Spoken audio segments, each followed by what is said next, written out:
Even my teacher at 4th grade told my mom, do not bring your daughter to school anymore.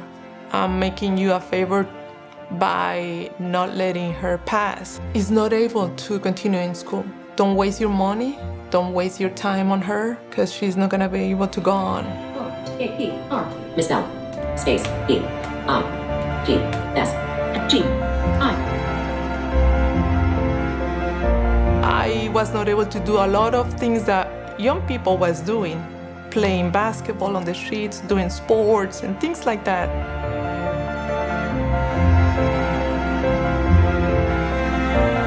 I understand that God does not hate me. That God is allowing me to be like this because He has great plans for me. And He is putting a mission in my hands. I don't know what else. I don't know what it is yet. But I know that He's going to teach me the way.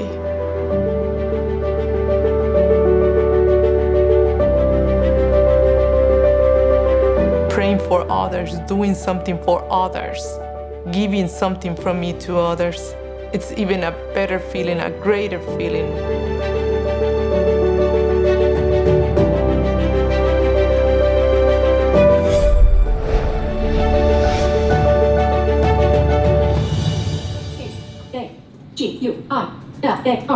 Aguilar, space, M-O-A-E-R, space, F.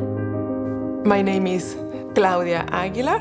I am a single mother of 2 boys, Ernesto, who's 22 years old, and Christian, who's 17 years old.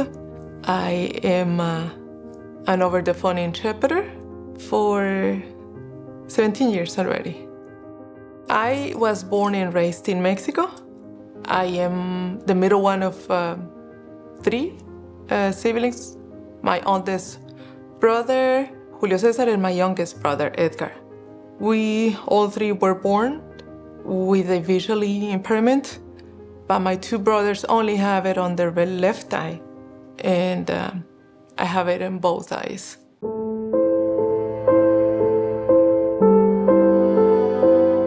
I was not able to see anything with my left eye.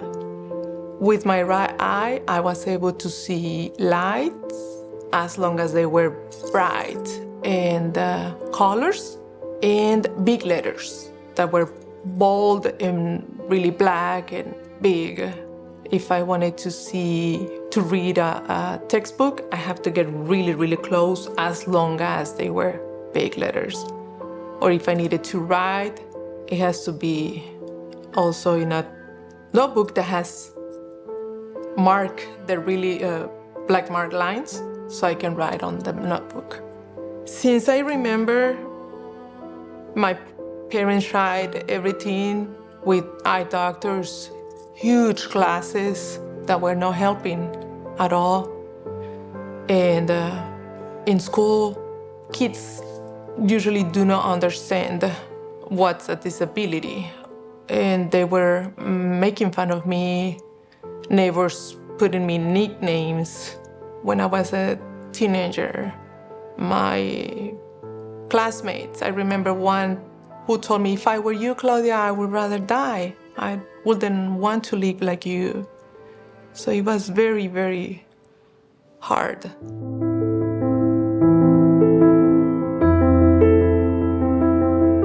My parents will bring us to church every Sunday for Mass. I will go because they said so.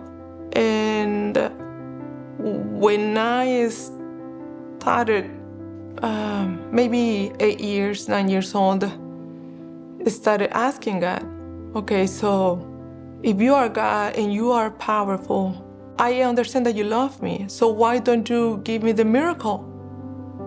And let me see like everybody else, or at least like my brothers.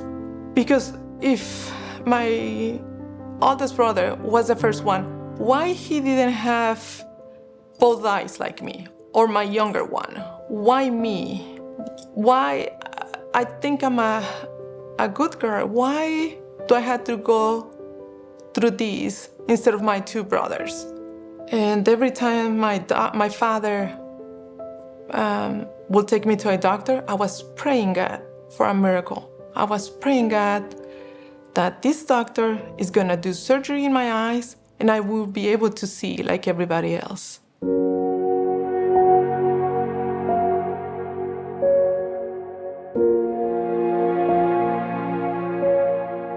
Even though I will go to Mass and listen to the gospel and the readings every Sunday, I didn't feel God talking to me at all. I was just living and doing what I was supposed to do, what my parents were telling me to do. But there was a lot of crying, a lot of questions, and a lot of hope when my dad told me to go to a new doctor and nothing happened. So when I was 15 years old, my parents celebrated my 15th year. We call it quinceañera. It is not a sacrament, but in my country, we celebrate it with a Mass to thank God that I am already 15 years old. And at that Mass, the priest started talking to me about a youth group that I can attend where I can learn more about Jesus, about God. And at first, I thought, what for? He hasn't done anything for me. So far, I have been praying, but nothing has happened. But on the other hand, I was not able to do a lot of things that young people was doing, playing basketball on the streets, doing sports and things like that. And I thought, well, at least I can go there and meet with young people like me by sitting down and just socializing, basically. I thought I would be able to socialize with people. I was not expecting a lot about God until I started going. And that changed my life totally. By attending that youth group, one of the first things I heard was that God is not gonna give me something that I am not able to handle. And that He loves me, and that His wisdom, and if He lets things happen, there's a reason. And that is when I stopped crying and complaining and asking Him questions, why me? And instead I started accepting it, and I felt a big need to learn more about Him.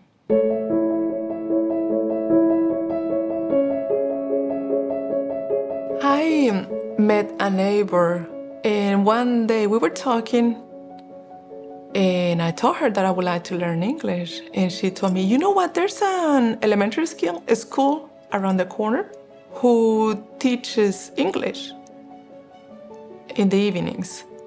And I went there, and the teacher who was there giving us tests to see how good our English was and decide what level we were going to start. It was a group of people, and she saw me struggling, trying to read the paper, trying to write on the paper.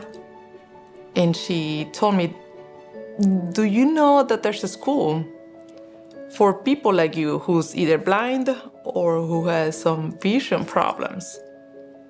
And the name was the Lighthouse for the Blind. And I thank God that she insisted. She was an angel, my first angel that I met here to start my journey to great things here in Dallas. So after I went to that school, started learning English.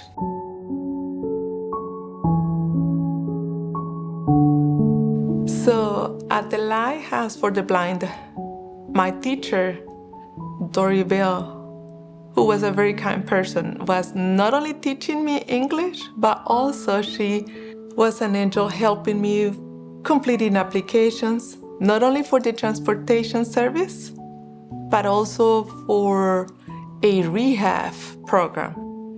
And being my interpreter when we needed to go to the doctor or when we had the first interview with the counselor, things like that. She was always there for me, helping me and completing everything that was needed at that time. Since I had just arrived to Dallas, I was not attending any church, and she was a Christian. And my teacher told me, you know what, I would like you to come to my church. And I did. And I felt welcome by her church, and I felt blessed that God had these angels in my life to hold my hand and walk me through the different stages and the different levels, not only to start my journey learning English, but on the rehab program, but also in my faith. One day, using my transportation for disability people, I met a driver who invited me to go to an adoration group on Saturdays. The name of that church is Blessed Sacrament in South Dallas. And they will get together for about 2 hours, at first with worship and then Bible readings. And the leaders of that group were actually from the same hometown that I am. And I went there, and it was like drinking water in a desert, because I was not attending any church. And even though at home, I always would talk to God and pray. So when that happened, I felt very welcome. I felt that God was bringing me to his home, because he did not want me to be away from him. He wanted me to keep showing me his love and his mercy for me.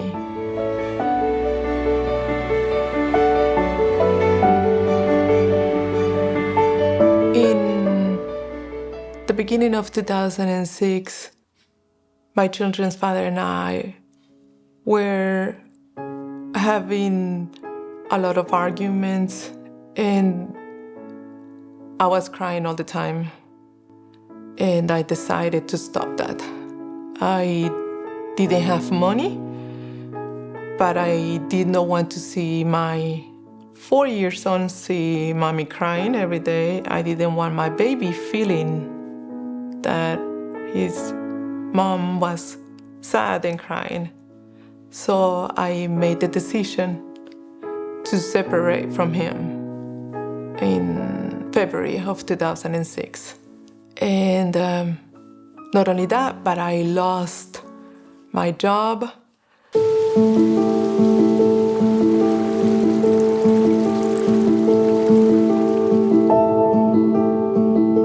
I remember another angel that God also put in my life to guide me at Ernesto's daycare, because every morning when I would go to drop off Ernesto to daycare so I can go to look for a job, his teacher, Dulce is her name, Dulce, and she told me, Claudia, why don't you go to Social Security and apply for disability benefits? I didn't know what she was talking about, and I didn't think that that would be quick. And I was almost 6 months pregnant, and I needed to have a job soon so I can buy diapers, pay my mortgage, because I was going to lose it. They were about to foreclose because it was almost 3 months not paying it. And I said, no, that's fine. I don't think that's a solution right now. But then at the beginning of June of 2006, I was already 6 months pregnant. I went to take my son to the dentist, and coming back home, I fell down.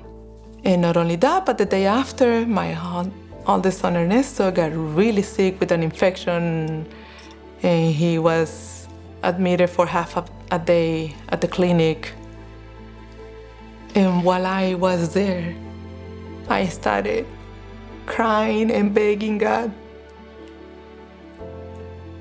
I feel very lost. I think I'm not able to look for a job anymore, not only because I was already 6 months on my pregnancy, but also because my foot, I was not able to move around freely like I did before, even though I was not able to see, but I was able to walk. And I remember while I was praying, please show me the way.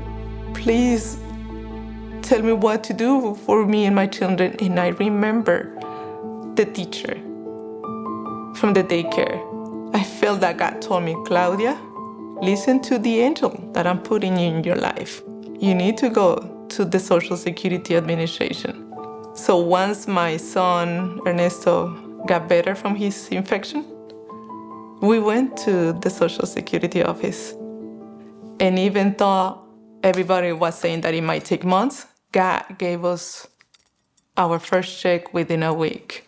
And I was able to pay not only the mortgage that I was behind, but to buy what was needed for my new baby that was about to be born.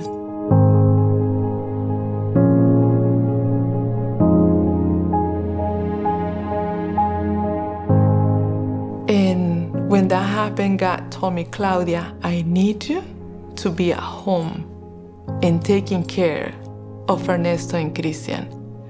I don't need you to go outside of your home because you have to raise your children. I am giving you the blessing of putting 2 lives in your hands, and I need you to take care of them.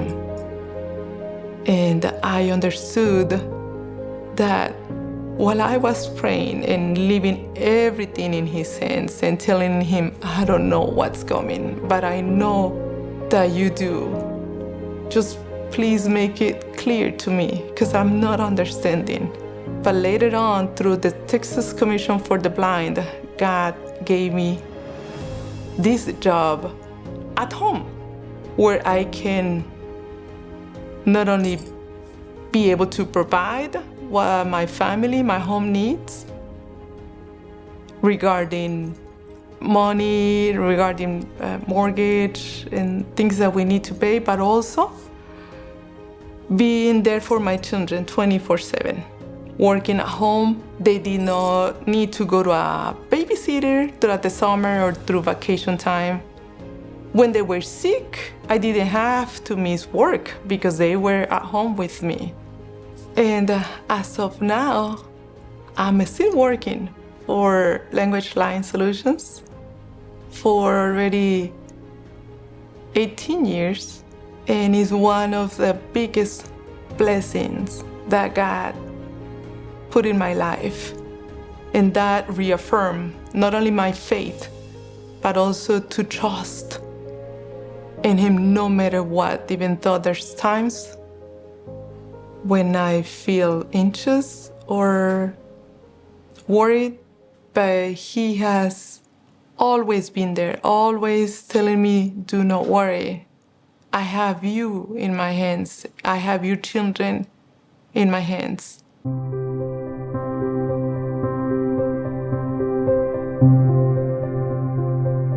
Even though, since then, of course, not only going to Mass, but, going to retreats and things like that. But people usually will pray for me because, they don't understand sometimes that I feel very happy, very grateful. I have a neighbor who will saw me walking to the corner to meet my children from the elementary school, thinking, poor lady, she's walking there with her cane. Her life is gotta be hard. But And I always, when people will ask me, yes, do you want us to pray for you? Of course, I will always say yes. I love people praying for me. And the first time that I prayed for someone, it was a totally different experience. Not only because I am not the only one in need, I am not the only victim here, you know what I mean? Not all the attention is to me. It's not only that, Claudia, yes, you are blind, you're a single mom, and you are the only one who has a life that is really hard. There's a lot of suffering everywhere. And I didn't realize, that I can do that for others, pray for others. I always felt I'm so used to people want to help me, to move around, to pray for me, But I was not able to give something back to others. And when they invited me to be a part of it, praying for others, doing something for others, giving something from me to others, it's even a better feeling, a greater feeling.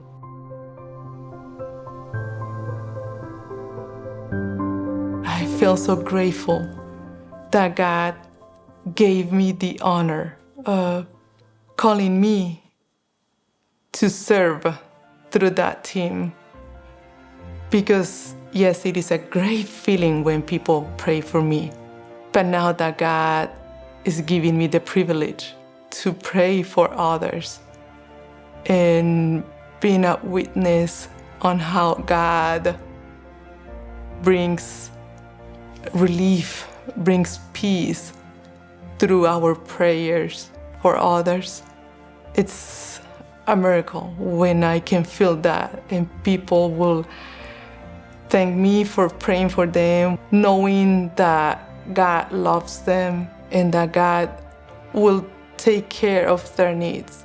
It's been a few years since I have been doing that, and every time that I pray for other people, I thank God for choosing me to be part of that team, for choosing me, that even though I think that I cannot do anything for others, but He's telling me, yes, Claudia, you can do other things for others. And it's a blessing that He's giving me so I can give something back compared to everything that has given me in my life.